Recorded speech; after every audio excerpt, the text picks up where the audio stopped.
अस्सलामुअलैकुम। तो आज की इस वीडियो में मैं आपको कैपोटेन टैबलेट्स के यूजेज बताऊंगा कि कैपोटेन टैबलेट्स जो कि हाइपरटेंशन के लिए यूज़ होती है, यानी इसे हम हाई ब्लड प्रेशर को कम करने के लिए इस्तेमाल में लाते हैं।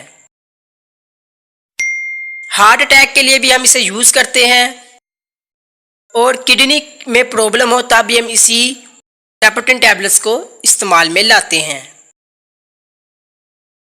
कैपोटेन टैबलेट जो कि खून की नालियों को आराम देकर काम करती है ताकि खून ज़्यादा आसानी से बह सके, जिसकी वजह से आपका हाई ब्लड प्रेशर जो कि नॉर्मल हो जाता है।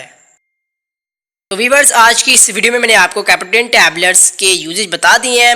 अगर आप इसकी फुल इन्फॉर्मेशन चाहते हैं तो कमेंट्स में बताएं, तो मैं आपको इसकी फुल इन्फॉर्मेशन वाली वीडियो भी अपलोड कर दूंगा।